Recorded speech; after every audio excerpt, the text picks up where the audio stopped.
ఇప్పుడు చెల్లె పల్లవి ఒక 2 నిమిషాలు మాట్లాడవలసిందిగా కోరుతున్నా. ఓయి విద్యార్థి నాయకురాలు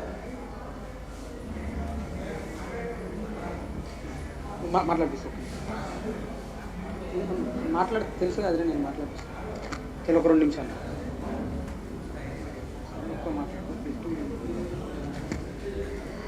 నమస్కారం అందరికీ.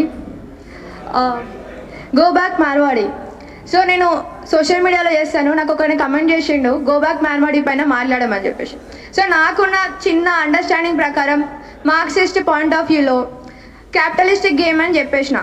లైక్ ఇప్పుడు మార్వాడీస్ పోతే వైశ్యాస్ వస్తారు, అంతే, పెద్దగా మనకేం చేంజ్ కాదు. వాళ్ళు దొక్కుతారు, వీళ్ళు దొక్కుతారు, మనందరం అది అనుభవించిందే. యాజ్ ఎ దళిత్ ఉమెన్ నన్ను అయితే కొమ్మట్లు కూడా దొక్కేసినారు, టు బి ఆనెస్ట్. సో నేనేమని చెప్పిన అంటే, ఇక్కడ జీరో సమ్ గేమే వస్తుంది, మనం వాళ్ళని పొమ్మంటే వీళ్ళు వస్తారు, కానీ ఎండ్ ఆఫ్ ద డే మనకు కావాల్సింది అందరికీ ఈక్వాలిటీ అనేది నేను మాట్లాడిన. బట్ ఈ గో బ్యాక్ మార్వాడి అనేది, గో బ్యాక్ అంటే నేను అర్థం చేసుకుంది ఏంటంటే, ఈ రాష్ట్రం నుంచి వెళ్ళి పంపించాలేమో, మనకి కాన్స్టిట్యూషన్ ప్రకారం ఎవరినైనా ఎక్కడైనా ఇక్కడ ఉండొచ్చు అనేది ఉంది కాబట్టి ఇట్ ఈస్ కాన్స్టిట్యూషన్లీ నాట్ వ్యాలిడ్ అని చెప్పేసి నా పాయింట్ ఉండే. But now my point partially changed because ఇక్కడ మోనోపోలీ అనేది జరుగుతుంది. అంటే మనం చూసుకుంటున్నట్టయితే తెలంగాణ ఒక దగ్గరనే కాదు, ఈ మార్వాడీస్ వాట్ ఎవర్ కొన్ని కమ్యూనిటీసే ఒక్కొక్క దగ్గర సెగ్రిగేట్ అయ్యి అక్కడనే ఉంటున్నారు. లైక్ ఇప్పుడు మనం ఒక వేరే స్టేట్ తీసుకున్నట్టయితే అక్కడ ఇంకో కమ్యూనిటీ వాళ్ళ మోనోపల్లి ఉంటుంది, మన స్టేట్లో మార్వాడీస్ మోనోపల్లి ఉంది. అంటే మనకి ఇక్కడ ఈక్వాలిటీ అనేది లేదు, ఈక్వల్ షేర్ అనేది మనకి ఎకనామిక్ పరంగా లేదు.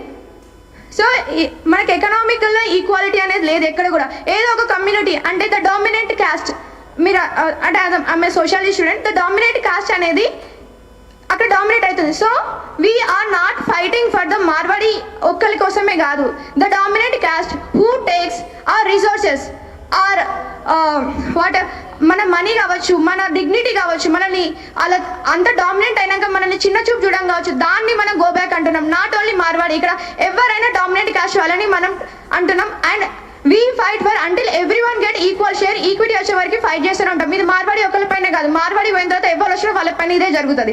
అండ్ ఇంకొకటి ఏంటంటే నేను చెప్దాం అనుకుంటుంది, ఇక్కడ మనకి how it is political important అంటే whoever the dominant caste all also influence the politics in a state. మన దగ్గర ఇప్పుడు డామినెంట్ క్యాస్ట్ ఎవరు ఉన్నారు, మార్వాడి, అండ్ వాళ్ళకి ఎవరికి పొలిటికల్గా ఉంటారో మనందరికీ తెలుసు. సో ఎక్కడైతే డామినెంట్ క్యాస్ట్ ఉందో అక్కడ బయాస్ వస్తుంది. ఆ వాళ్ళు ఎవరైతే ఇప్పుడు మనం అనుకుంటాం పాలిటిక్స్ అనేది ఓన్లీ ఆ నేతను బట్టి వేస్తారు కావచ్చు, అదేస్తారు ఇదేస్తారు, వాళ్ళ ఐడియాలజీని బట్టి వేస్తారు కావచ్చు ఓట్స్ అనుకుంటాం. కానీ వెనకాల జరిగేది ఒకటే, క్యాపిటలిస్టులు ఉంటారు, పొలిటీషియన్ వెనకాల క్యాపిటలిస్ట్ ఉంటారు, వాళ్ళు ఎవరైతే పెట్టుబడి పెడతారో వాళ్ళే విన్ అవుతారు. సో మనం ఇక్కడ పొలిటికల్గా కూడా మనం ఎవరైతే మనకు తెలుసు మనందరికీ ఎవరో ఎనిమీ, వాళ్ళకి మనం అగెన్స్ట్గా ఫైట్ చేస్తున్నాం.